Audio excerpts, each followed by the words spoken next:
Muy buenas tardes, muchas gracias también por su presencia, por estar acá. Este día así, deportivo, y bueno, pues también en el marco del onomástico de Pasto, aunque no estamos directamente vinculados a esta programación, pues justo nos pone a reflexionar sobre nuestra ciudad, sobre nuestro municipio, desde una perspectiva fundamental que hemos planteado como el ordenamiento territorial y la relación campo-ciudad en medio de dinámicas de conflicto, pero también de creación de un horizonte común. ¿Suena bien el micrófono? ¿Sí? ¿Se escucha? Bueno, entonces quiero saludar a este auditorio y quiero también darle la bienvenida y el agradecimiento a las personas que hemos convocado para esta conversación. A mi lado está Inti Mesías, él es magíster en ordenamiento urbano regional y candidato a doctor en ciudad y territorio y desarrollo sostenible. Está Claudia Paz Naspirán, ella viene del corregimiento de Mocondino, es parte del Cabildo y fue secretaria de la Junta del Acueducto de Mocondino. Está Luis Oviedo, quien es vicepresidente de la Junta de Acción Comunal del barrio Sol de Oriente y ha hecho parte de un proceso muy importante que también es necesario que se visibilice hoy, que es la creación o la autoconstrucción de barrios, también en una perspectiva de ordenamiento territorial. Y nos acompaña Lizeth Villota, quien es la nueva representante campesina en el Consejo Municipal de Juventudes, y también es parte de un nuevo proceso que está poniendo en discusión las formas del ordenamiento territorial en Pasto, que es los territorios campesinos agroalimentarios. Una nueva figura nacional. Aplausos, sí, a todos.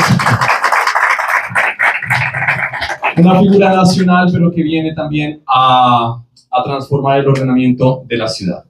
En ese sentido, bienvenidos a todos y queremos empezar planteando una reflexión entonces sobre este tema. Pasto es una ciudad intercultural, aparte de este centro urbano que todos o la mayoría pues reconocemos como Pasto, existe una diversidad de territorios que están incluidos en esto que llamamos Pasto. Los 18 corregimientos, que son territorios campesinos indígenas donde hay cabildos, donde hay organizaciones comunitarias, juntas de acueducto y sobre todo saberes, memorias y formas de vida diferentes a la ciudad, pero todos estamos conectados. El bus nos lleva por todos estos territorios, la gente viene a trabajar acá, las hortalizas que se siembran en estos corregimientos las consumimos aquí en la ciudad, pero ¿qué tanto la ciudad le retribuye a estos territorios?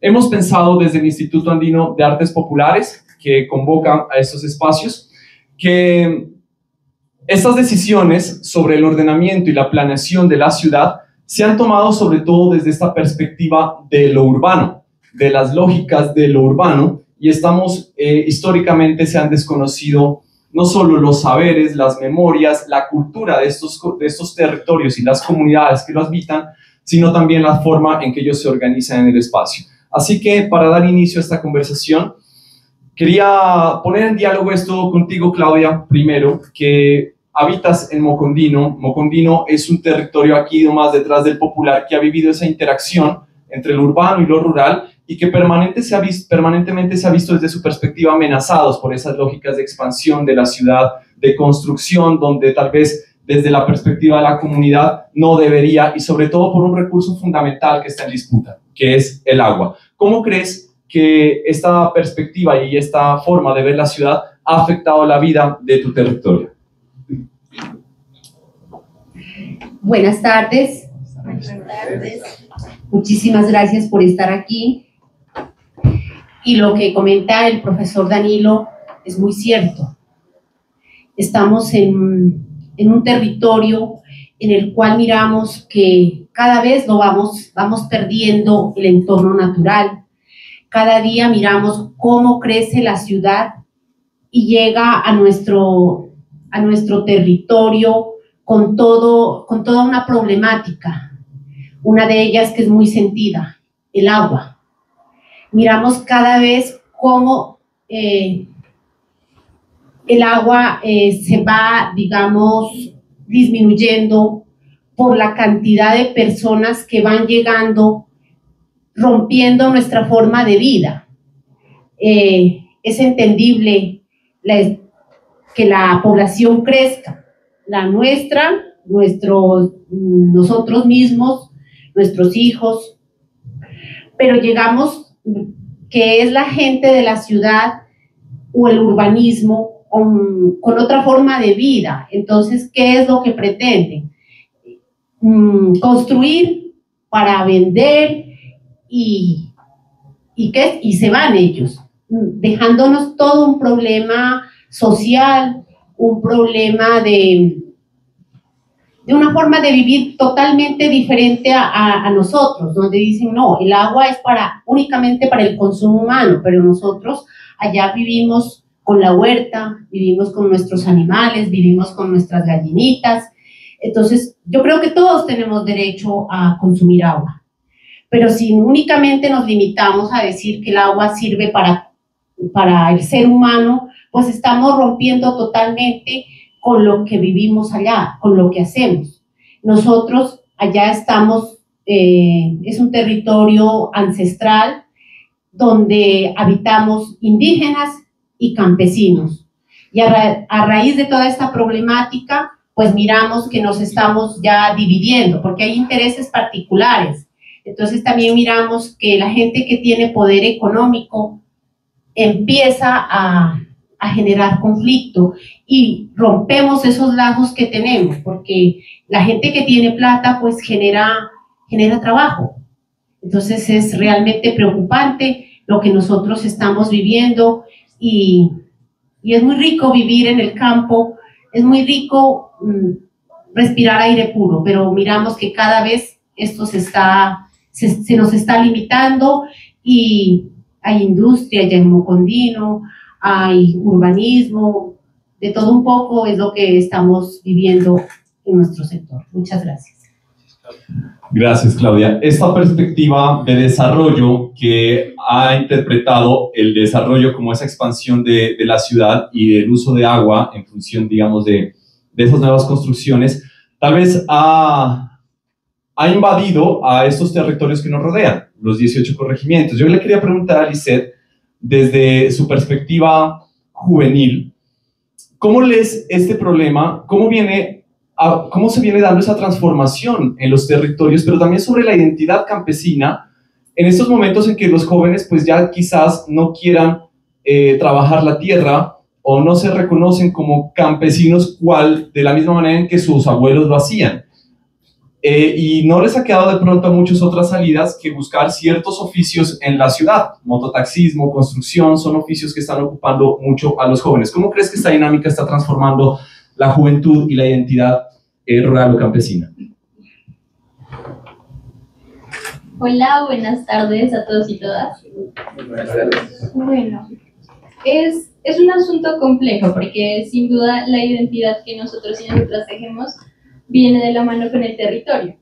Ahora, cuando hemos debatido mucho lo que es ser un campesino, una campesina a partir de el reconocimiento constitucional que se ha dado del campesinado como sujeto de derechos, que vino primero la inclusión hace apenas 2 años y luego viene el reconocimiento, y es algo de lo cual hemos estado hablando mucho, porque si bien cuando leemos este artículo 64 renovado dice que ahora somos sujetos de derechos, tenemos un especial relacionamiento con la tierra y que somos garantes de la soberanía alimentaria. Pero si vemos históricamente decimos, bueno, ¿cómo podemos mantener el rol después de toda una historia en la cual se ha invisibilizado al campesinado y en la cual las condiciones sociales no daban para que se ejerza esta función de la manera más efectiva? Es decir, Colombia fue profundamente rural y ahora ya no lo es. Y lo que se pronostica, así como ahorita hacía mención el compañero, es que posiblemente en el futuro ya el campo se reduzca mucho más y que como no solo los jóvenes del campo estamos yendo a la ciudad a ejercer otros oficios, sino que la ciudad también está subiendo y se está urbanizando cada vez más. En ese sentido, la disputa y lo que hemos planteado acerca del campesinado es en torno a la cultura, en torno a las costumbres que tenemos, en torno a la construcción de sujetos y cómo nos hemos relacionado con la tierra, no solo en torno a la siembra, porque sin duda hay una gran pérdida en los conocimientos ancestrales que teníamos, sino en cómo nos relacionamos y en cómo habitamos nuestros territorios rurales. Si hacemos una comparación de estos procesos, vemos que hay una diferencia muy grande entre habitar el campo y habitar la ciudad. Acá, si hay algún daño por fuera de nuestras casas, llamamos a alguna empresa. Si se daña la luz, llamamos, no sé, a CEPAL.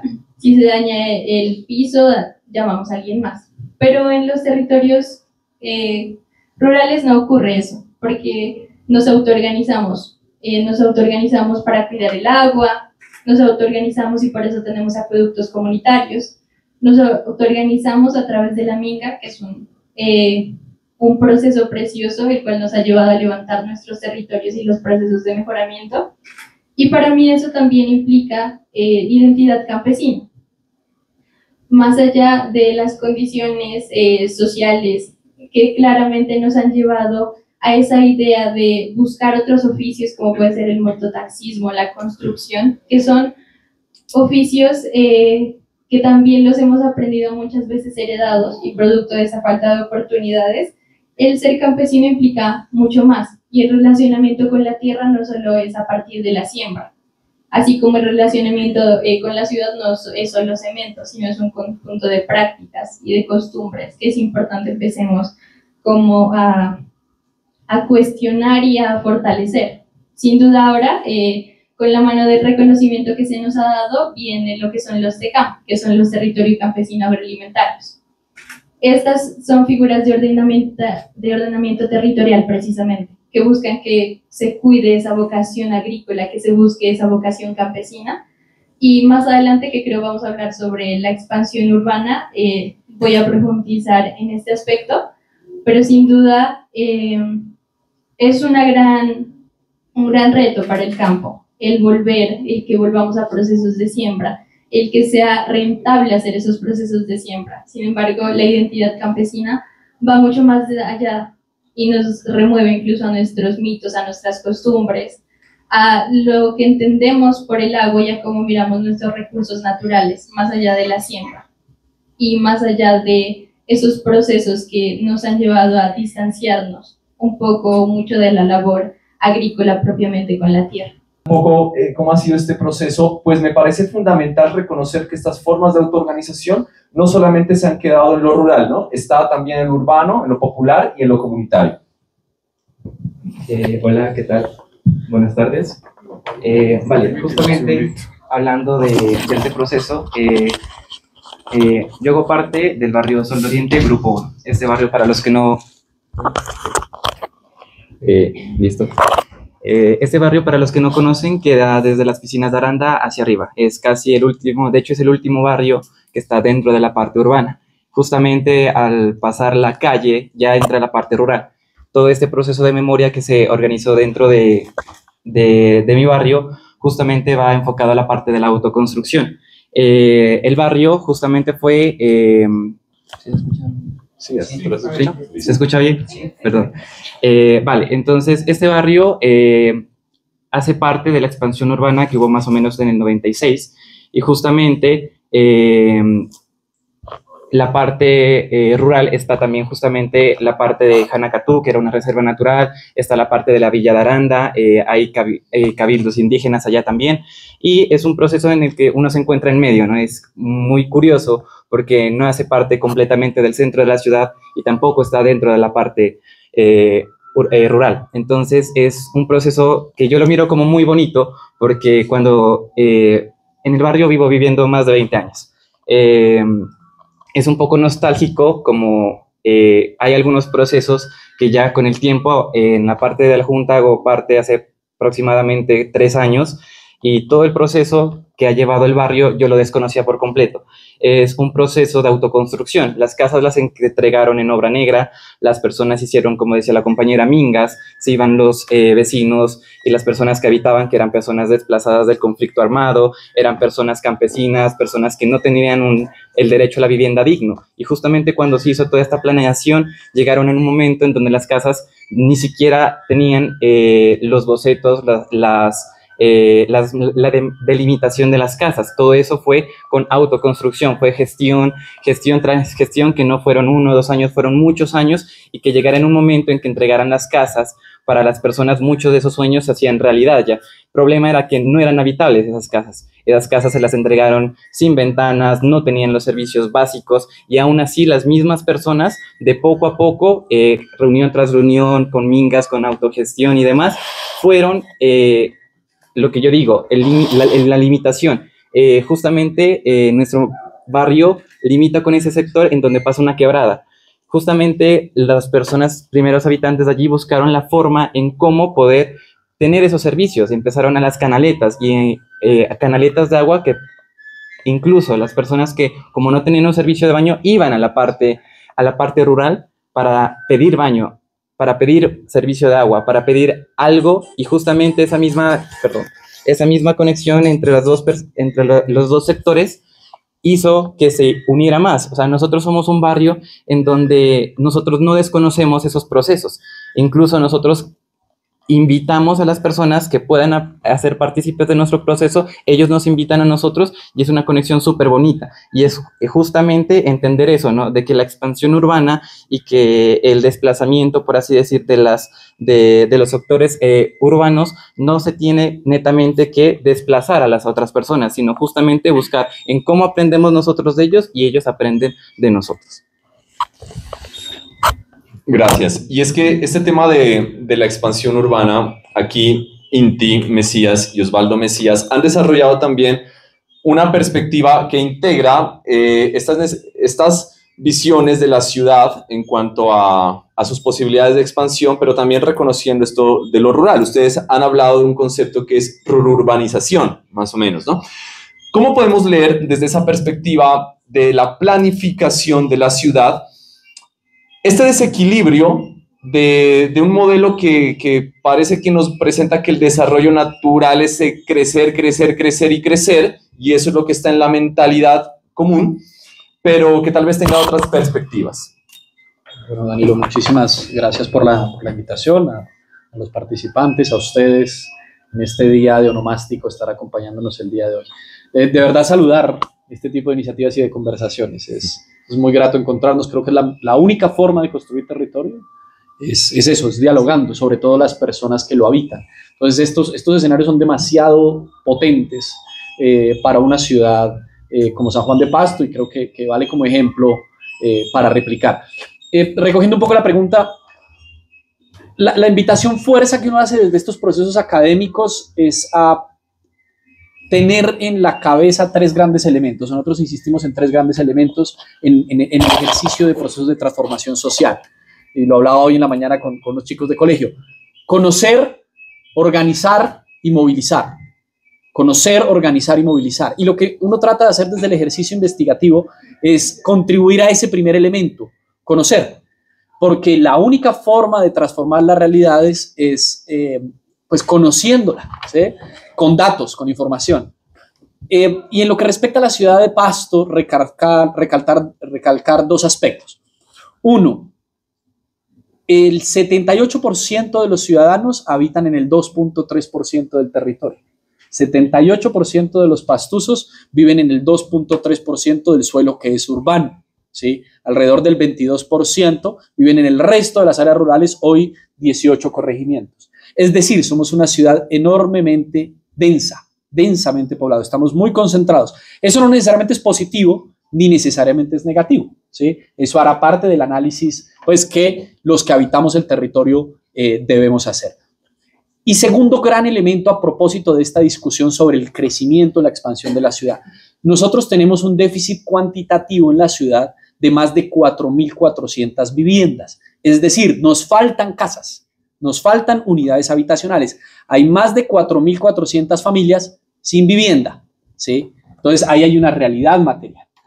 Y hay más de 33.000 viviendas en déficit cualitativo, es decir, que no tienen batería sanitaria, que no tienen enchape, que no tienen condiciones mínimas para denominarse una unidad habitacional. Entonces, esos datos, esas condiciones son las que llevan a plantear pues la situación que se nos ha venido presentando, que se nos está presentando. Hay una necesidad de dónde vivir. Y si yo tengo la necesidad de dónde vivir, si soy una familia sin hogar, pues al final el animalito me importa poco, el agua en el corto plazo me importa poco, es donde meto la cabeza. Y por eso se generan dinámicas de autoconstrucción, de invasión, etcétera, etcétera, etcétera, que responden a esas necesidades. Ese es un componente que se presenta. Y el otro es el asociado al negocio, que ahí también pues ahí hay otra realidad, pero que es muy diferente a la que anteriormente planteé. Y son propuestas o iniciativas inmobiliarias particulares que buscan, saltándose la norma, porque en muchos casos es saltándose la norma, o sea, el plan de ordenamiento territorial dice aquí no puedes construir viviendas de más de 5 pisos, ni hacer aglomeraciones de más de 50 viviendas por hectárea, y aún así lo hacen, ¿sí? Entonces, ahí hay otro componente sobre el cual podemos atender. ¿Qué hemos venido diciendo? Y con esto cierro esta primera intervención. Hay que entender las dinámicas de expansión del territorio, de la expansión de la ciudad, en dos vías. Las necesidades del que habita el territorio urbano sin vivienda y las necesidades del área rural que percibe esa expansión, para poder darle una respuesta integrada, entendiendo que al final de cuentas los que habitamos el territorio pues somos nosotros y nosotras. En muchos casos, perdón el término coloquial, gente fregada de lado y lado, ¿sí? A la cual hay que darle una respuesta social a una necesidad material básica que se llama vivienda. ¿Qué hemos dicho desde el concepto de rururbanidad? Es no pensemos en esa expansión urbana, sino ¿por qué no pensamos al revés, en la expansión rural hacia el área urbana? Entendida como prácticas, dinámicas culturales y procesos socioeconómicos que permitan diversificar las dinámicas de producción que hoy conocemos en las ciudades. Las ciudades están cambiando gracias a la tecnología, gracias a los medios de comunicación, gracias al transporte. Lógicas que una ciudad hace 20 años ni se le podía pasar por la cabeza. O sea, usted tenía que ir a la universidad porque no había otra manera. Hoy existe la virtualidad. Hoy, ¿quién no tiene este aparato? Hay más aparatos de estos que seres humanos en Colombia, ¿no? Hay alrededor de 70 millones de celulares. Es decir, hay unas lógicas y unas tecnologías que nos permiten unos desarrollos territoriales diferentes de los cuales podemos apalancarnos. Pero eso solo se hace conociendo, organizando y movilizando. Bien, muchas gracias. Cualquier tipo de construcción o unidad habitable pues necesita agua. Desde una huerta pequeña a una fábrica, a un conjunto residencial o la vivienda campesina necesita esa agua. La planificación de la ciudad pues entiende muy bien esto y sabe que ese recurso lo tiene que garantizar antes de diseñar dónde se puede construir o no. Entiendo que por allá en el año 2012 en Mocondino hubo una iniciativa de expansión de la ciudad, o mejor, de la construcción de una urbanización. Y esta urbanización solicitó una concesión de agua para dar ese servicio, y resulta que la comunidad se dio cuenta que esa concesión de agua que se le otorgó a esa urbanización pues era la misma que tenía la comunidad para su abastecimiento, pero le habían cambiado el nombre. ¿Cómo han sido esos conflictos por el agua en Mocondino, aquí nomás cerca o limitando con el Popular? ¿Cómo ha sido ese conflicto por el agua y ese choque de visiones entre lo que debe ser esa, a veces, necesidad de construir u otras veces el negocio especulativo de la construcción frente a las dinámicas de vida indígenas y campesinas que conviven en Mocondino? Claudia. Sí, en realidad fue una urbanización la que hizo la concesión de aguas y resulta que sí, era la misma fuente. Entonces, se entró en conflicto. Se entró en conflicto un particular con la comunidad. A raíz de eso se organizó el Cabildo Indígena de Mocondino, porque el acueducto comunitario de Mocondino el año pasado cumplió 50 años. Entonces es algo que no apareció de la noche a la mañana, sino que algo que tiene historia. Entonces no todos pensamos diferente. Y el constructor pues él quería montar todo un negocio. Nosotros como mocondinos pues queremos seguir habitando nuestro territorio. No queremos, digamos, limitarnos y decir que nunca va a crecer Mocondino, no. Mocondino tiene que crecer con su propia población, pero tampoco queremos que llegue una constructora y nos quite lo que nosotros tenemos, lo que poseemos. A raíz de eso, el Cabildo ha sido abanderado de defender los derechos de nuestra comunidad. Desafortunadamente, no todos pensamos iguales y hemos entrado en conflicto la gente mismo del pueblo en contra del Cabildo.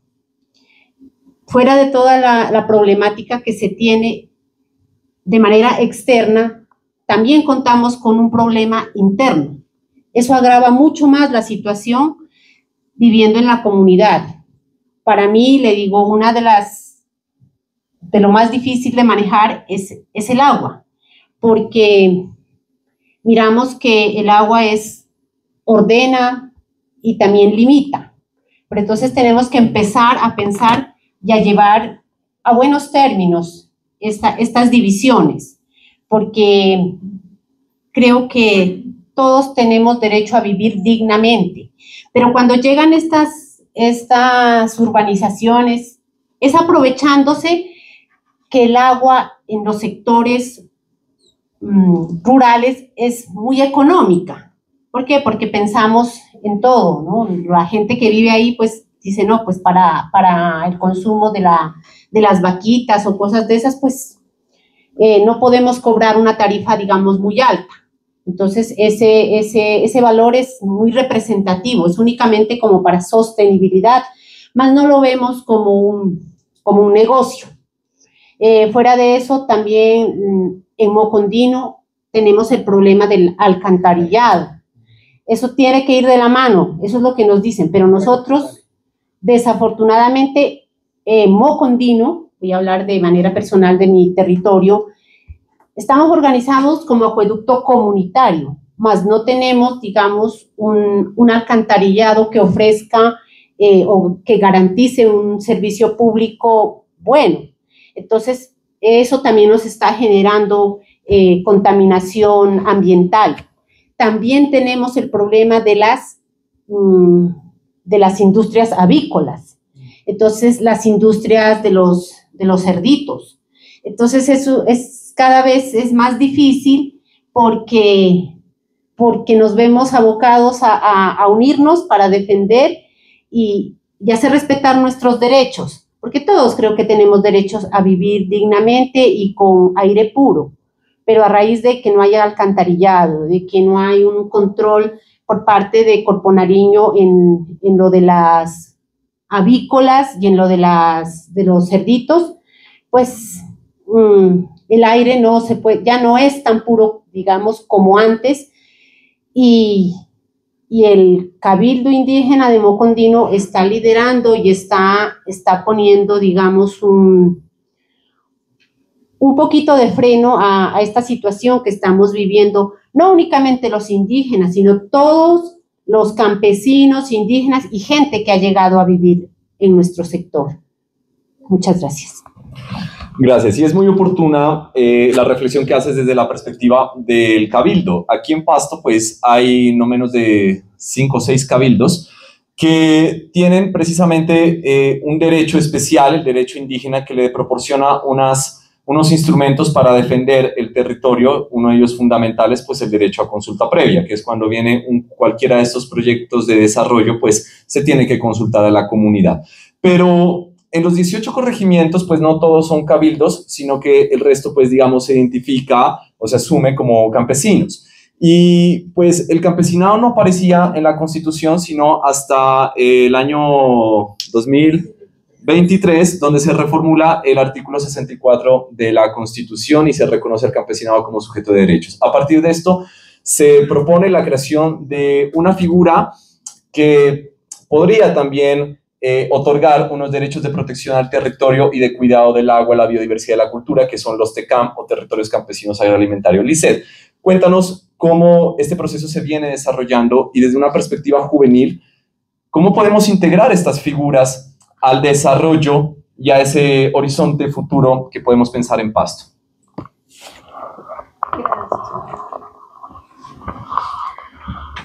Es bastante interesante cómo se ha tornado la conversación. Entonces, antes de responder la pregunta, retomo un poco de lo que han dicho los compañeros y la compañera, porque mirándolo desde la perspectiva de aquellos que construyen, diferenciándolo como de estas zonas de urbanización gigantescas que sí responden como a grandes poderes, yo podría hacer la diferencia entre el habitar el territorio desde una forma que sea integrando la cultura que uno habita y las formas de colonialismo que vienen como con formas de explotación y de imposición.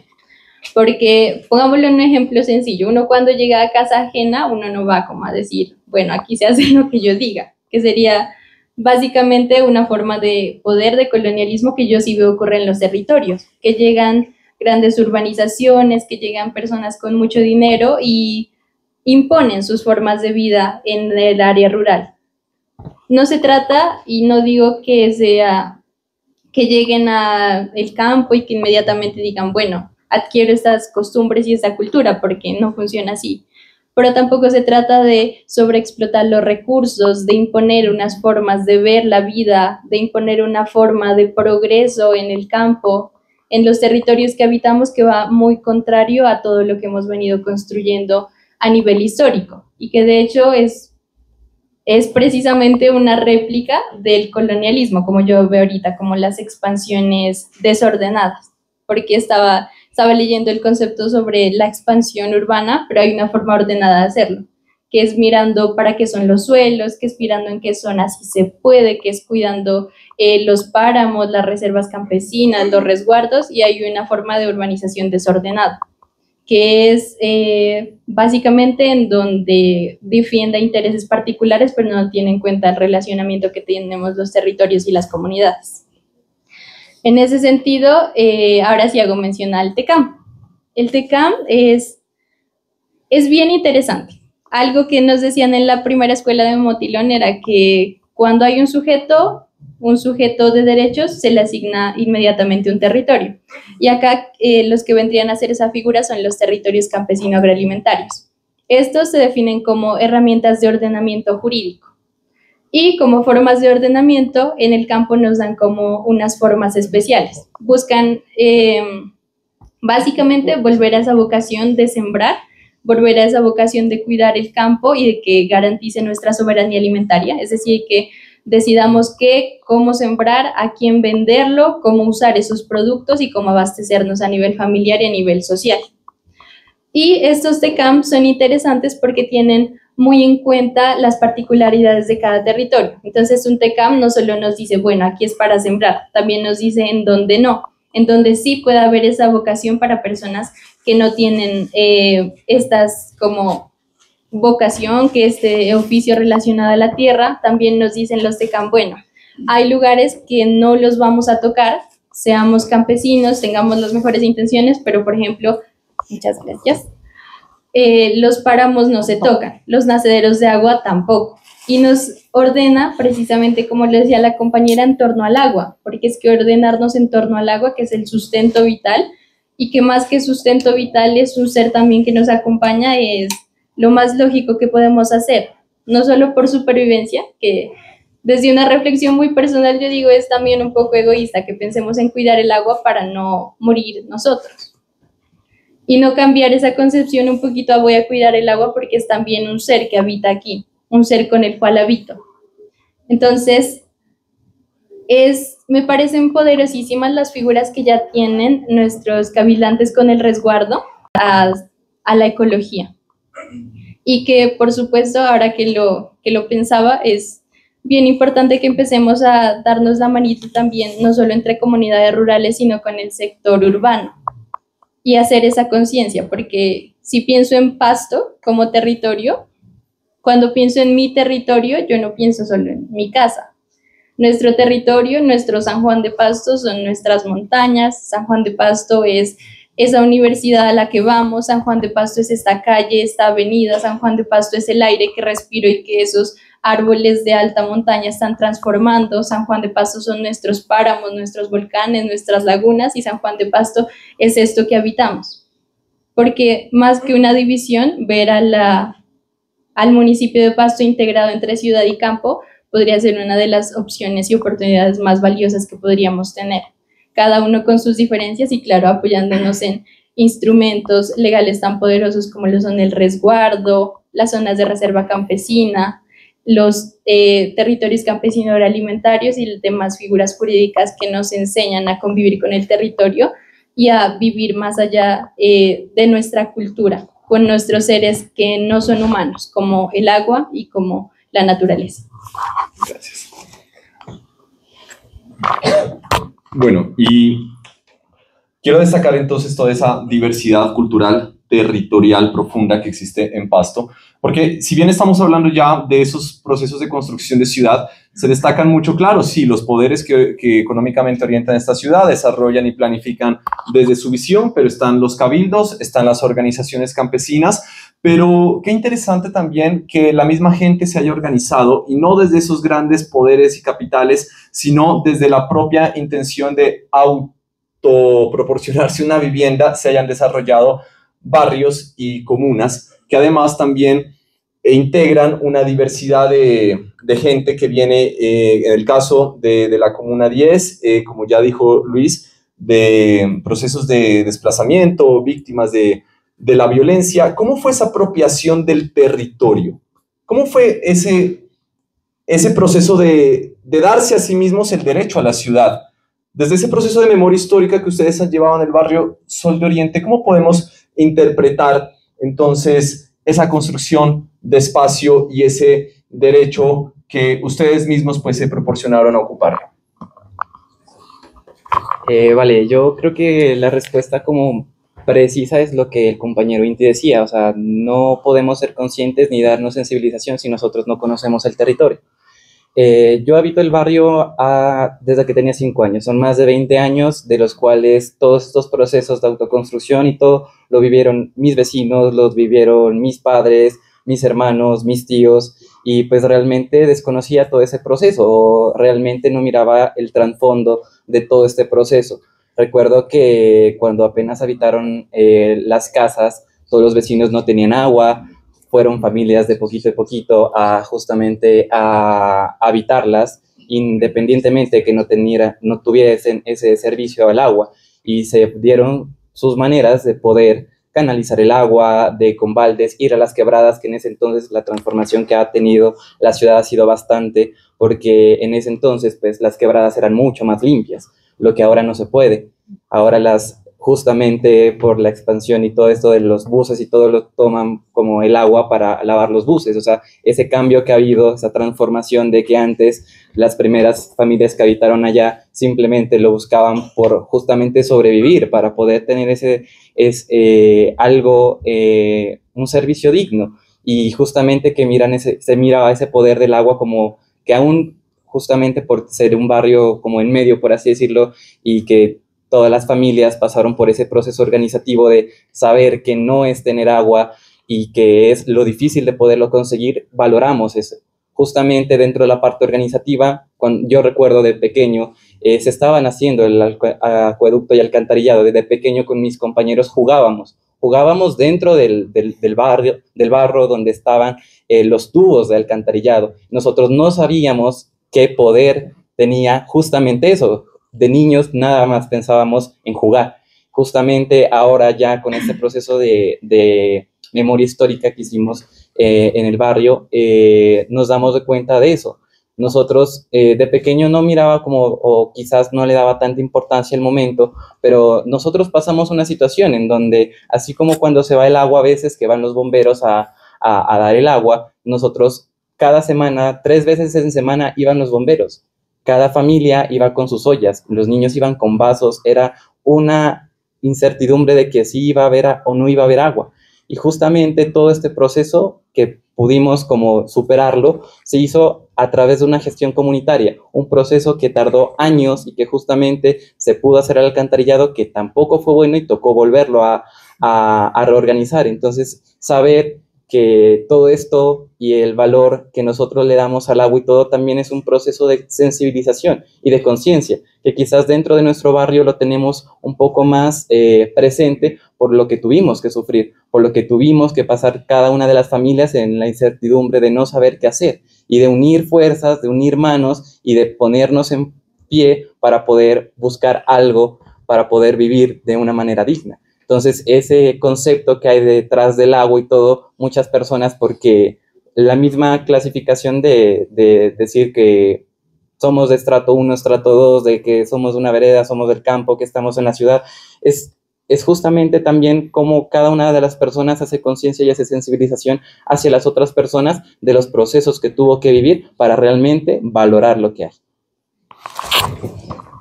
Y me parece que has tocado un punto clave, ¿no? Quizás, pues muchos no tenemos ese nivel de conciencia sobre el agua porque tal vez no construimos nuestro acueducto. La mayoría aquí en la ciudad, pues, abrimos la llave, pagamos el recibo. Pero quienes han captado el agua desde arriba y han hecho todo el proceso hasta que llega a sus casas, pues tienen otro nivel de conciencia y asimismo de cuidado sobre el agua. Pero si bien hemos hablado de la diversidad de formas que pueden convivir en Pasto, y sean los TECAM que están en proceso, sean los resguardos que se vienen constituyendo, el de Mocondino está en proceso, el de en Catambuco en una vereda ya se constituyó, el de La Laguna también existe, es otro resguardo, y la forma de organización urbana dividida en comunas, pues depende de una sola norma, que es el Plan de Ordenamiento Territorial, los POT. Y tal vez la organización popular, comunitaria, campesina, indígena pueda tener mucha fuerza y una visión propia de lo que es el desarrollo de la ciudad, pero todo está escrito y todo está definido en esa norma. ¿Quién planifica, quién ordena esa norma, que es la que de verdad al final hace efectivo cómo se usa el suelo? Pues casi no son las comunidades, depende de otros poderes. ¿Cómo podemos interpretar esta tensión entre el proyecto de vida de las diversas comunidades que existen en Pasto y lo que es la norma del POT, teniendo en cuenta también quiénes hacen, diseñan y ejecutan un POT? Inti. Muchísimas gracias por la pregunta y todos los comentarios. Yo empecé la primera intervención diciendo conocer, organizar y movilizar. Y aquí asumo un rol pues, político, ¿no? Frente al segundo componente, y es ese de organizar. Hay dos grandes instrumentos de planificación que definen la gestión pública en los municipios: los planes de desarrollo y los planes de ordenamiento territorial, dependiendo de la escala del municipio, sea EOT, esquema básico, sea plan de ordenamiento territorial. Esos dos grandes instrumentos son los que al final orientan en qué van nuestros recursos y uno les puede hacer seguimiento y control, y cómo se usa nuestro suelo. Entonces, ahí el componente se vuelve cómo nos organizamos y nos movilizamos para materializar derechos a través del uso de esas herramientas que hoy pues están en manos, o más bien la definición en teoría debería ser en escenarios de discusión y conversación públicos, donde los habitantes del territorio pues definan justamente qué se hacen con esos suelos. Los tres grandes componentes de suelos ligados al plan de ordenamiento territorial son usos de suelo urbano, ¿verdad? Lo que denominamos urbano, como lo mencioné, 2.3% del territorio aproximadamente. Esos suelos que denominamos de transición, esa conexión urbano-rural, y lo que se denominan suelos rurales. ¿Por qué es tan importante? Y lo hablábamos ahorita con Danilo y se lo comentaba la compañera sobre el tema de los TECAM, es que yo puedo tener el TECAM, pero si el plan de ordenamiento territorial me cambia el uso del suelo, ¿sí? Entonces ahí tengo una contradicción enorme. La acción se va sobre ese desarrollo de esa normatividad, la ley 388 del 97. Entonces, ¿cuál es la invitación? El municipio de Pasto está en mora de la actualización ordinaria del plan de ordenamiento territorial. En ese proceso están y lo están desarrollando. Pero además de la actualización que se está desarrollando, viene la definitiva, que es para el año 2026, 2026-2027, una vez se vencen los 12 años de vigencia del plan de ordenamiento territorial, en el cual se supone la ciudad hace un pare, evalúa qué ha pasado con los usos del suelo y toma decisiones hacia el futuro, sus próximos 12 años, de cómo va a ordenar el territorio, tanto en los usos del suelo como su densificación. Es decir, si yo voy a permitir que en un área rural no sea una vivienda por hectárea, sino sean 2, 3, 50, ¿sí? Si voy a hacer ejercicios de delimitación de los límites de las veredas corregimentales, de los centros poblados de las veredas corregimentales o no, ¿sí? ¿Qué pasa con los suelos de especial protección? todos esos componentes son los que deberíamos o vamos a discutir en el marco de la actualización del Plan de Ordenamiento Territorial de la ciudad.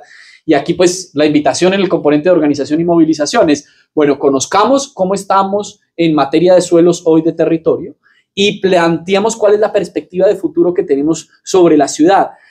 En teoría, estos son ejercicios de planificación que se hacen a mediano plazo, pero a mí me lo preguntan, 12 años no es mediano plazo, eso es corto plazo, ¿sí? Mediano plazo es lo que hace China, 50 años de planificación pensándose hacia allá. Pero lo cierto es que son instrumentos de los cuales la ciudadanía debería saber, conocer y participar. Pero una participación, y aquí entramos en otro componente, ¿qué tipo de participación? ¿Sí? Porque si a mí me llevan a llenar listas, ¿estoy participando? No. Yo diría que no. El problema es que la participación cualificada demanda tiempo. Y entonces uno habla con la gente y la gente le dice, sí, qué chévere, a mí me interesa lo del plan de ordenamiento territorial, yo quiero participar, pero es que yo bajo de Mocondino a hacer mototaxi, trabajo de 6 a 6 y usted me está pidiendo la reunión a las 9 de la mañana, amigo. O sea, entonces también hay realidades materiales sobre las cuales nos toca entender para ver cómo podemos garantizar que esa participación sea efectiva. Y ahí hay propuestas, ¿sí? El uso de la tecnología, hoy hay herramientas tecnológicas que podemos ser mucho más creativos para esos ejercicios de participación incidente, mecanismos que garanticen, o sea, que usted le dé la garantía para que la gente pueda involucrarse directamente y estar los tiempos que demanda esa participación para al final tomar decisiones. Entonces, y con esto cierro, el plan de ordenamiento territorial, el plan de desarrollo, primero, plan de desarrollo, cuando votamos. Votar no se reduce a elegir el candidato, sino a hacerle seguimiento a cómo se formula ese plan de desarrollo y cómo se ejecuta ese plan de desarrollo, ¿sí? Entonces, ahí hay una primera invitación. Ejemplo, el Plan de Desarrollo Nacional tiene 46 proyectos estratégicos para el departamento de Nariño. Se va a acabar el gobierno. ¿Qué ha pasado con eso? Y es legítimo hacer preguntas en la dirección de, bueno, usted dijo que iba a comprometer unos recursos ahí, ¿qué pasó con eso? Lo propio con el plan departamental, lo propio con el municipal. Y en materia de ordenamiento territorial, el instrumento se llama Plan de Ordenamiento Territorial. Y la invitación es a tomar partido en ese escenario, conocerlo y definir un ordenamiento territorial que corresponda realmente a las necesidades de la ciudad de Pasto. Gracias. Y ese tema me parece súper delicado porque, como ya dijo Inti, en este momento hay un reajuste. Personalmente y colectivamente dentro de los grupos, digamos, en los que venimos estudiando este tema, no tenemos acceso a esa información. Es una información muy privilegiada. Lo único que supe fue por ahí una noticia de que se robaron los computadores. Quienes no estamos dentro del órgano público, estatal, municipal, tal vez no tengamos esa información. Y es que esa información no solamente es dónde ponemos áreas, eso se traduce en demasiado capital y dinero. Porque ¿dónde se puede construir una zona industrial? ¿Dónde se puede construir unos proyectos inmobiliarios? Eso se traduce en capitales. Entonces, es muy complejo y seguramente esas decisiones no son abiertas. Tradicionalmente, como ya lo dijo Inti, les hacen llenar listas a las comunidades y las comunidades dicen, ya, participé, recibí el refrigerio. No.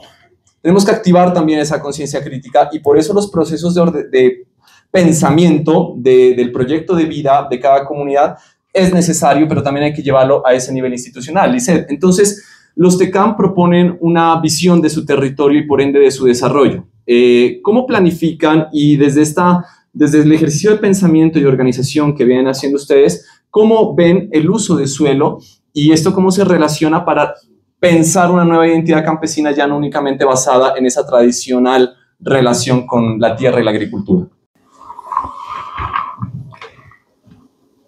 Primero me quedé pensando, mucho en ahorita cómo se está manejando el POT. No sé si siempre ocurra que la información sea tan privilegiada, no sé, ¿sí? Siempre es así. Porque entonces sí me queda la inmensa duda de cómo empezar a participar y cómo incidir. O sea, ¿eso hay algún derecho, algo que lo garantice o hay que lucharnos ese derecho? Porque pues si es así ya es importante empezar a convocarnos para saber qué vamos a hacer, qué va a pasar con nuestro municipio en los siguientes años, que es una labor que sí, lo decimos y lo hacemos. Me quedó la duda. Y también, el TECAM y el campesinado sujeto de derechos es un tema bien reciente. Y a nivel jurídico también esa articulación es por la cual hemos estado preguntando, porque al menos si ustedes leen el acto legislativo 001, que es el que dice que en efecto somos sujeto de derechos y establece algunas condiciones, aún no tiene la otra partecita que lo compone legalmente, que es la que dice, bueno, estas instituciones se encargan a nivel económico, a nivel legislativo de hacerlo efectivo, quién le hace seguimiento. Similar ocurre con el TECAM. De hecho, el TECAM es una de las pocas, no, es la única iniciativa que se aproxima a materializar lo que es el acto legislativo. Por eso es una de las primeras iniciativas que hemos abanderado. Y desde Comcasud hemos pensado mucho en ese relacionamiento con la tierra, pero esencialmente en el relacionamiento que podemos tener con el territorio a fin de dignificar la vida campesina. Porque entonces empezamos a pensarnos en un territorio que está ya de las personas que cultivan, pero también están ahí las personas que son amas de casa, que ejercen labores de cuidado. Pensamos en esas economías populares y circulares, y por eso también pensamos mucho en las formas de organización en pro de esta parte económica. Por acá está una compañera, al menos que dirige, que es lideresa de un grupo de mujeres, y ellas hacen aromáticas con las semillas que siembran. Y son muy duras porque también saben hacer jabones, saben hacer champú, saben hacer un montón de cosas. Hay otra compañera, que no sé si esté por acá, y es que también ahorita estaban fortaleciendo lo que es saberes en torno a comidas típicas. Y también las tenemos organizándose, haciendo sus huertas caseras, y también hemos pensado en el territorio y en las modalidades en que se pueden sembrar, porque en realidad, como lo vemos desde acá, es que muchas personas no tenemos propiamente un territorio para la siembra. Y entonces es como hemos empezado a ingeniar las nuevas formas y los nuevos proyectos que nos lleven a preservar esta identidad con lo poco que hay, ya sea con una parcela, ya sea sembrar con otros proyectos. Y es la idea de empezar a ver cómo se hace eso.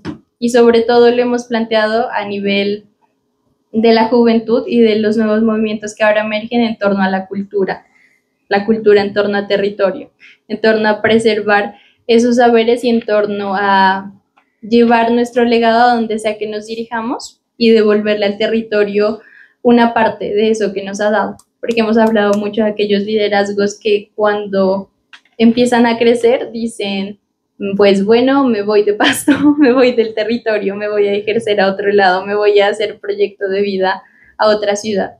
Entonces, nuestra idea es que las personas... Me acordé de 5 millones de migrantes. Puedan ver en el campo ahora que hay una posibilidad de vida, que nuestros jóvenes, que nuestros adultos mayores vean que a través de las actividades que realizan puedan sostenerse, porque también las problemáticas del campo nos llevan a ver a estas personas que han cultivado toda la vida la tierra y que ahora ya son adultos mayores y que se sostienen a partir del trueque, porque no hay garantías para una vejez digna en el campo. Entonces, ahí viene la parte colaborativa de nuevo, porque vemos a nuestros abuelitos como yo sembré papa, venga vecino, le doy una papita. Y los otros vecinos, por la mera amabilidad, es como, bueno, yo tengo cebolla, llévese su cebolla. Pero son condiciones que preocupan a largo plazo, y si quisiéramos, desde Comcasud, que estamos ahorita impulsando lo del TECAM, que nuestros territorios sean sostenibles y sustentables para nuestra madre naturaleza y también para nosotros, para que podamos ejercer en distintas labores alrededor de estas tradiciones agrícolas, de cuidado, de cultura, y que podamos efectivamente empezar a construir a partir de ahí, y tal vez en algún momento ya podamos volver con esa vocación rural y de siembra que en un momento perdimos. Bien, Luis, me interesa mucho conocer tu lectura. Eres una persona joven y vienes de estos procesos de autoconstrucción que desarrollaron tus padres en este barrio, pero pues este barrio, digamos, o toda esta zona, si bien empieza, entiendo, por la autoconstrucción, pues el POT del 2015 ya la declara zona de expansión. Y Lisset habló de dos conceptos, la expansión ordenada y la expansión desordenada. ¿Cómo lees esta expansión teniendo en cuenta que Sol de Oriente hace parte de la Comuna 10, ¿no? ¿Cuántos habitantes tiene la Comuna 10? Yo creo que muchos, es bastante grande. No hay una plaza de mercado cerca ahí, ¿no? Tienen que bajar al centro cuando es una comuna de muchos barrios y pues donde también la vida social también sí tiene una alta complejidad y no hay siquiera pues de pronto estas mínimas claves para el ordenamiento territorial de la vida digna en un barrio, como tener acceso a la alimentación en una plaza de mercado y seguramente la ausencia de otros factores. ¿Cómo lees en este momento lo que ha sido ese proceso ya de organización y ordenamiento, más allá de la autoconstrucción? Pues como te digo, ya el POT declaró eso zona de expansión. ¿La institucionalidad se ha visto, no se ha visto? ¿Cómo lo lees? Vale, yo quería retomar también las palabras que dijo Inti de la parte de conocer, organizar y movilizar, ¿verdad? Ok, lo siento muy cercano al proceso que ha llevado el barrio. ¿Por qué? Porque nosotros en el proceso que les mencionaba de la autoconstrucción y todo, surgieron esas acciones para poder transformar y buscar soluciones justamente por una necesidad. Conocer esas necesidades nos llevó a nosotros en el 2012 aproximadamente a formarnos como Junta de Acción Comunal, porque dentro del barrio no existía la Junta de Acción Comunal. Entonces, un proceso que nos llevó a organizarnos y desde un momento movilizarnos, por así decirlo, a buscar acciones para poder responder a esas necesidades directamente desde el territorio. Es algo muy complejo como de tratar dentro de los planes de ordenamiento territorial, porque sí, es muy pocas personas las privilegiadas de saber qué se está trabajando detrás de todo esto. Pero el problema también no solamente es que se desconoce, sino que por lo que mencionaban acá las compañeras, siempre hay intereses personales. Hacen unos planes de ordenamiento territorial, pero no se cumple. Hay participación de las personas, pero también no hay una participación organizada. Dentro de la Comuna 10 y dentro del proceso del barrio nos hemos organizado. Nos hemos organizado y también hay procesos que nosotros sí podemos llevar a cabo. Y por ejemplo, están las veedurías ciudadanas. Las veedurías ciudadanas y un proceso de organización muy bien realizado puede no cambiar ese plan de ordenamiento territorial, pero por lo menos hacerle un seguimiento. Hacerle un seguimiento porque dentro de lo que hemos pasado por el barrio, muchas cosas nos han incumplido. Estaba, por ejemplo, lo del acueducto y alcantarillado también fue un proceso muy, muy dispendioso de bastantes años. Recuerdo desde que vivía mi papá, hubo la planeación de justamente de la pavimentación de la vía principal que hace justamente en este año la inauguraron. Es la avenida Aranda, la que conecta directamente desde el cementerio central hasta arriba, hasta la Hanacatú. Entonces, es un proceso que mi papá falleció cuando yo tenía 9 años y apenas este año se dio justamente ya llevar a cabo ese proyecto, el proyecto de una institución educativa que queda justamente frente de nuestro barrio. No fue de la noche a la mañana y no fue quedarnos de brazos cruzados y decir, algún día llegará. Es un momento de insistir, insistir, insistir con organización, porque si no hay organización, si no las personas no nos unimos de unas a otras, y justamente lo que mencionaba acá el compañero,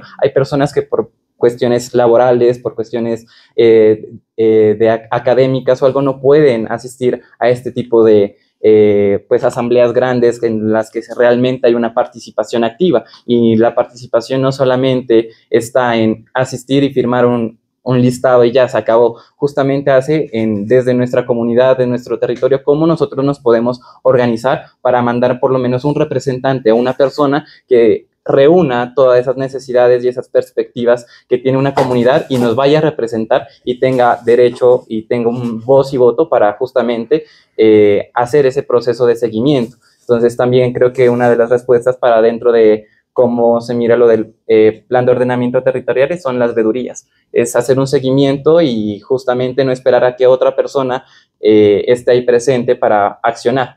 Y justamente también está la parte de la transformación de justamente lo que mencionaba de organizar y movilizar este proceso de la Junta de Acción Comunal. Este año justamente se vio renovado con juventudes. Entonces, también está el poder de la juventud, ¿no? El poder de ser rebeldes, por así decirlo, y que cada vez entre más pasa el tiempo, más inconformes estamos de las cosas y vemos con más claridad todas las injusticias que hay. Entonces, yo creo que es como eso, abrir los ojos y ser más conscientes para poder accionar. Bien, muchas gracias.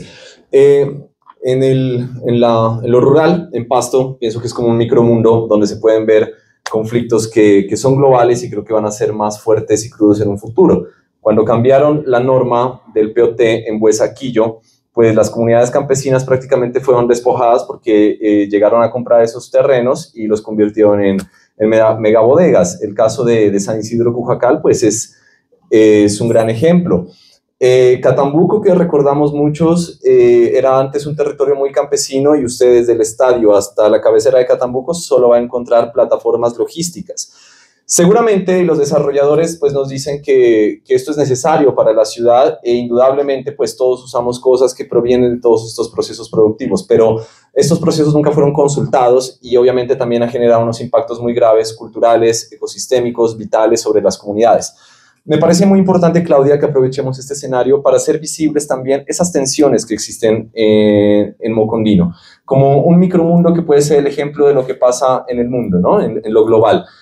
Tú hablabas, ya dijiste, ¿no?, de unos conflictos por el agua entre quienes tienen cerdos, marranos, pero nos contaminan la sequía y por esa sequía otros tomamos agua y otros reclaman agua para sus oficios, sus talleres y otros la reclaman solo para sus vacas y entonces tenemos una multiplicidad de conflictos que quizás la mayoría no hemos pensado porque tal vez estamos muy centrados, al menos muchos de nosotros, en una visión muy citadina, ¿no?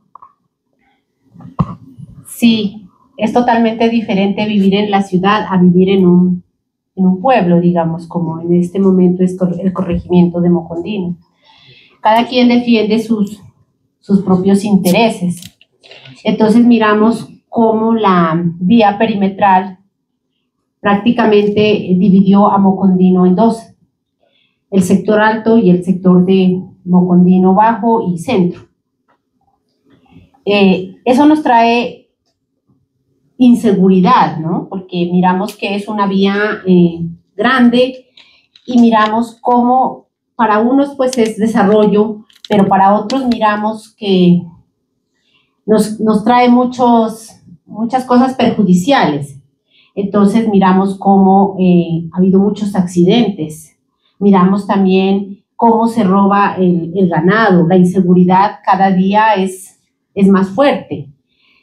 También miramos cómo ya la gente mira, digamos, hace otras cosas diferentes a las que hacíamos de manera habitual, ¿no? Entonces antes no pensábamos, por ejemplo, en un restaurante, en una cosa de esas, ¿no? A raíz de eso, pues miramos cosas buenas y miramos también cosas malas. No vamos a decir que todo es bueno y que todo es malo, ¿no? Genera, digamos, un crecimiento que yo no sé cómo decirlo, ¿no? Con cosas a favor y cosas en contra, dependiendo de la forma de sentir de cada uno de nosotros. Hay gente que se adapta de manera fácil, pero hay gente que dice, no, pues yo quiero seguir trabajando mi huerta, yo quiero seguir trabajando mis cosas, pero ya miramos que el entorno nos va cambiando, el entorno nos va haciendo pensar de manera totalmente diferente. Y cada vez miramos que el que tiene dinero, pues se le facilita mucho más hacer las cosas, pero los que tenemos menos poder económico tenemos que agruparnos, tenemos que empezar a organizarnos y luchar porque se nos respeten nuestros derechos, porque no es lógico que únicamente tenga derecho el que tiene dinero, sino que nosotros como pueblos originarios y que no tenemos ese poder económico, pero igual, como dice la Constitución Política de Colombia, todos somos iguales ante la ley y tenemos que hacer valer esos derechos que son válidos para todos nosotros. Entonces, es complejo, es difícil, pero tenemos que seguir avanzando y no podemos limitarnos y decir, no, pues ya nos tocó que vivir así. Entonces, por eso nos miramos en la obligación de unirnos y seguir luchando y no dividirnos tanto, sino pensar en un futuro y y mirar a ver qué podemos hacer para seguir para seguir viviendo de una manera digna y noble en cada uno de nuestros territorios. Bueno, gracias. Cierro esta ronda con Inti. Nos queda ya el comentario de despedida antes de abrir la palabra y tomarnos una chicha. Inti, el concepto clave que activa y pues, mejor dicho, alrededor del cual gira toda la burocracia y lo técnico y lo político y la planeación de la ciudad, pues ese es el de desarrollo. Pero pues ya mucha teoría social ha demostrado que este desarrollo es un concepto, bueno, el que pues todos creo que tenemos interiorizada la idea de que desarrollo es crecer, crecer, crecer, acumular, acumular, acumular. Y este pues es el concepto que orienta casi que la política pública, el sentido común de lo público, por decirlo de alguna manera. Sin embargo, las comunidades han desarrollado otras experiencias mucho más en Latinoamérica que le han llamado, o a este otro proyecto de vida se denomina Buen Vivir, otros hablan de Summa Causae, otros hablan de otros horizontes, de acuerdo a sus propias lógicas culturales y sus posibilidades de desarrollo. Desde una perspectiva técnica, académica, ¿cómo podemos equilibrar esta visión, teniendo en cuenta que precisamente la complejidad y la riqueza de Pasto está en que convive una ciudad donde tal vez culturalmente tenemos interiorizada esa idea de desarrollo, con unas comunidades que están integradas al municipio, pero que conciben ese desarrollo de otra manera, y es más, ese proyecto de desarrollo en muchas ocasiones termina lastimando sus proyectos propios de vida? Pues porque en esto hay debates tanto teóricos como prácticos. Yo quiero contarles un poco la experiencia que hemos tenido en Latinoamérica acompañando un proyecto que se denomina Rise Up desde Naciones Unidas. Este proyecto se está adelantando en Bolivia y en Colombia, pero también digamos, con la recepción o las experiencias de países como Ecuador, Perú y Chile. Y lo traigo a colaciones porque voy a plantear una idea fuerza y perdóneme si no logramos desarrollarla, ¿sí? pero la dejo expuesta porque me parece mi deber ético. Un territorio con un ingreso per cápita como el colombiano, como el pastuso, pues el nariñense, de menos de $3.000, muy difícil. No quiero decir que no tiene futuro, pero muy difícil. Cuando usted un ejercicio comparativo con el caso de los Estados Unidos, que son alrededor de $78.000 de ingreso per cápita, o el país, Colombia, alrededor de $8.000 de ingreso per cápita. Un territorio donde somos el 3% de la población, alrededor del 3.2% del territorio, pero solo contribuimos al 1.5% del PIB. Es decir, lo que estoy tratando de exponer es esa discusión sobre la generación de riqueza también hay que ponerla sobre la mesa, ¿sí? Porque el enfoque de desarrollo es diferente al de desarrollismo. Y la discusión sobre desarrollismo ha sido extracción, ha sido una lógica extractiva, ¿sí? No una lógica del desarrollo de las fuerzas productivas locales ni nacionales. No ha sido un enfoque del desarrollo industrial propio, del desarrollo comunitario propio, del desarrollo agroindustrial propio, sino es coja el café en pulpa, métalo en una bolsa y lléveselo y vuelva con el café procesado. Coja el banano, métalo en una bolsa, lléveselo y regrese, y etcétera. Coja el petróleo y devuélvamelo en gasolina, etcétera. Es decir, ha sido una lógica extractivista, no de desarrollo. Entonces, por eso digo, lo dejo expuesto, sé que es para discusión, para debate, pero en la valoración profesional y el ejercicio de acompañamiento que hemos hecho tanto en Latinoamérica como en África, y viendo los ejemplos de Asia, si no hay desarrollo de fuerzas productivas que al final se ve reflejado en ingreso per cápita, es muy difícil que un territorio salga adelante. Y eso es con industria, lo que pasa es con industria nacional, y eso es con agro, lo que pasa es que es con agro nacional, ¿sí? Eso es con desarrollo de fuerzas productivas nacionales.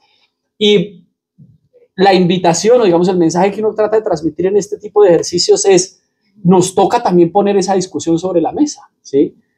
Porque esto es con ganadería, pues claro que no es con ganadería extensiva, pero pues los holandeses ya se inventaron cómo poner eso en unas condiciones dignas para el animal y también en unas condiciones tecnológicas que no afecten el medio ambiente, ¿sí? los cultivos hidropónicos ya están inventados. O sea, vean todo ese desarrollo que están haciendo hoy los gringos con la marihuana. ¿Por qué legalizaron la marihuana los gringos? Porque ya la pueden producir ellos, ¿sí? Y lo hacen espectacular y no necesitan esas grandes extensiones de tierra. Es decir, hay unos desarrollos tecnológicos que permiten el aprovechamiento responsable de los recursos, y la invitación es, bueno, ¿cómo caminamos en esa dirección?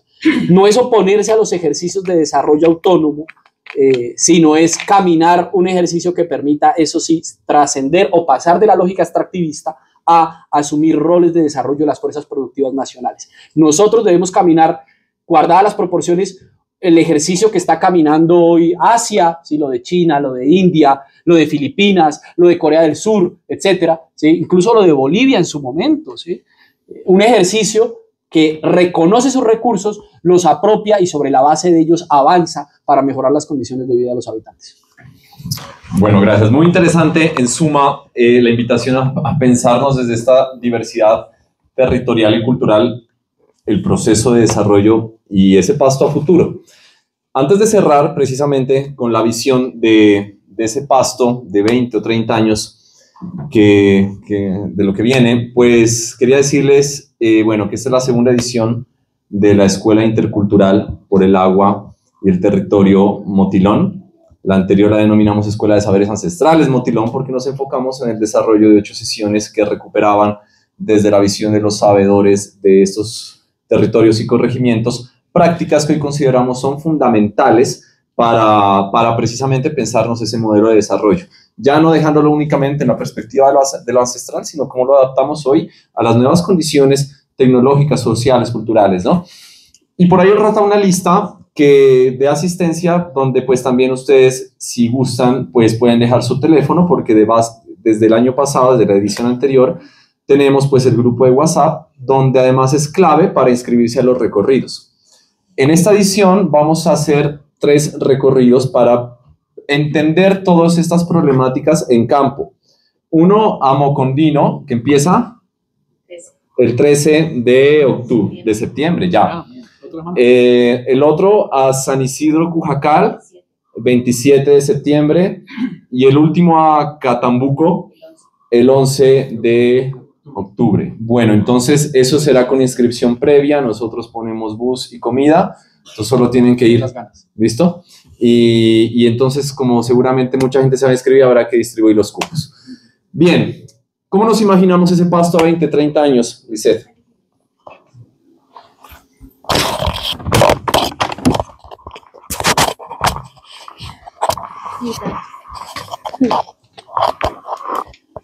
Bueno, esencialmente yo ya había hablado en un momento sobre esa nueva relación de ruralidad y ciudad, y definitivamente sí me imaginaría un pasto mejor integrado, diría yo. Al inicio, cuando mirábamos la parte de modelo de desarrollo, leía un poquito sobre lo que era el modelo de ciudad. Y sería bien bonito que podamos transformar, cambiar, pensarnos en otro modelo territorial. Un modelo territorial tal vez basado en la valoración de cada una de nuestras formas de identidad y culturales, y con base en ello planear y proyectar nuestros planes de vida, lo que decían los proyectos de vida.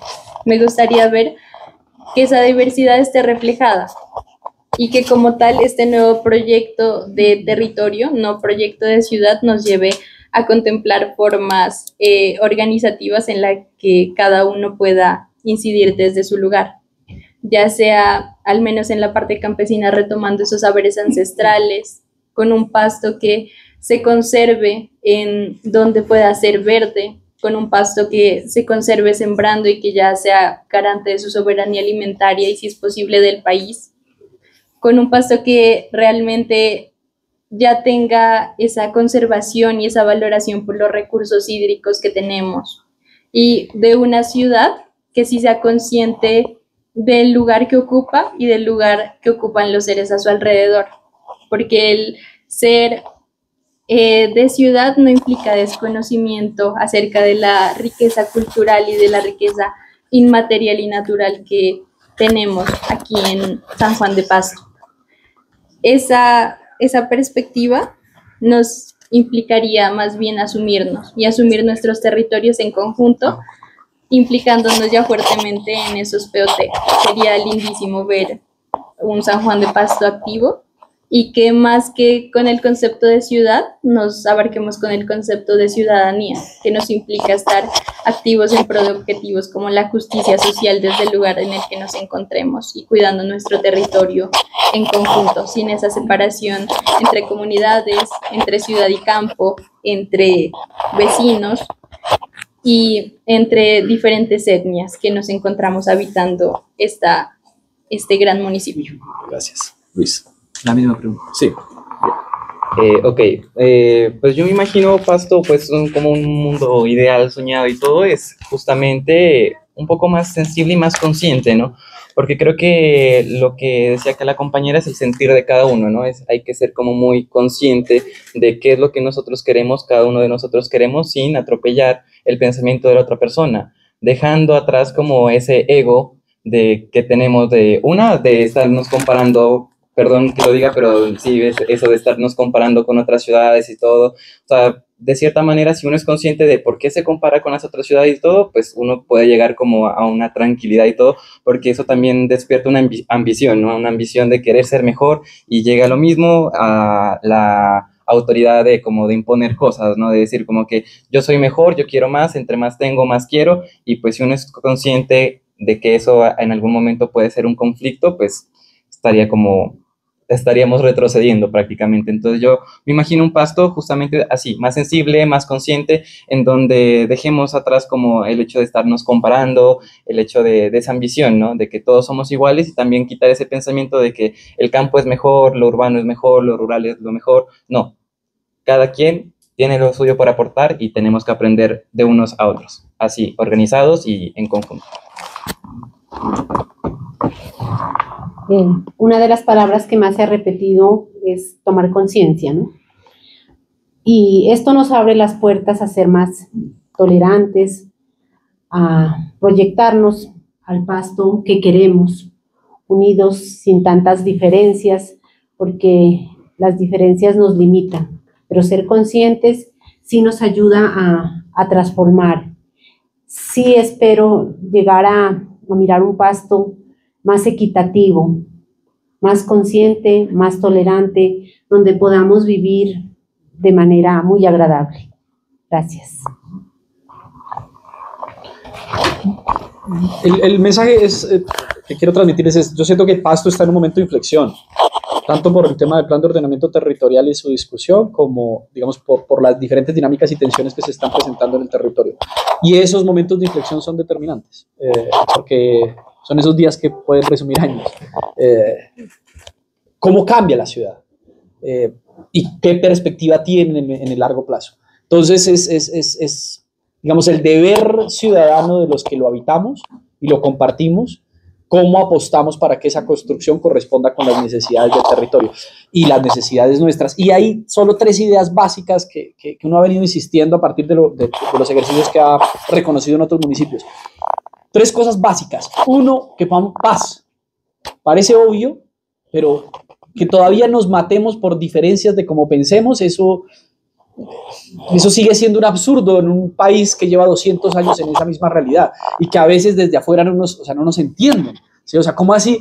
No, yo tuve la experiencia una vez en Argentina, perdón que me alargué ahí, estaban 2 personas, se bajaron en el bus, en el carro, se estrellaron pues, y se bajaron a insultarse. Y uno con la concepción colombiana es aquí se mataron. ¿Sí? O sea, ¿a qué horas sacan algo y se empiezan y se asesinan? No, los 2 tipos se gritaron, se dijeron de todo porque se insultan, pero después se subieron en el carro, se compartieron el seguro y se fueron, porque tramitan las diferencias de una manera diferente a la que todavía nosotros tendemos como a tramitarlas. No sé si les ha pasado acá. Uno, no sé, tienen una discusión con un mototaxista y el mototaxista te va sacando un fierro o lo que sea, ¿sí? O con el vecino medio te chocas y ya es a qué horas te vas a los puños. Tenemos una lógica muy violenta que todavía hay que superar. 2, lo público es público. Si usted quiere hacer negocios, váyase a lo privado, ¿sí? O sea, la corrupción, saquémosla del escenario. Y lo tercero, que lo planteé, esa generación de fuentes de empleo y riqueza es fundamental para que un territorio salga adelante. Esos son los 3 puntos de inflexión que quiero reiterar o que siento son fundamentales para que un territorio como el municipio de Pasto salga adelante. Paz, acabar la corrupción y avanzar en la dirección del desarrollo de fuerzas productivas locales. Muchas gracias. Y yo quiero que le demos un aplauso a todos los ponentes, expositores, a ustedes también, muchas gracias, al Banco de la República, muchas gracias por este espacio y esta conversación necesaria para pensarnos ese futuro posible, diverso, profundo, arraigado a nuestra identidad, a nuestros saberes, pero también, obviamente, a las condiciones del siglo XXI. Bueno, muchísimas gracias, vamos a dar una chichita, vamos a compartir, vamos a abrir la palabra con ustedes, tengan en cuenta, eso sí, ya se activó todo el mundo, bueno. Les pedimos un poquito, eso sí,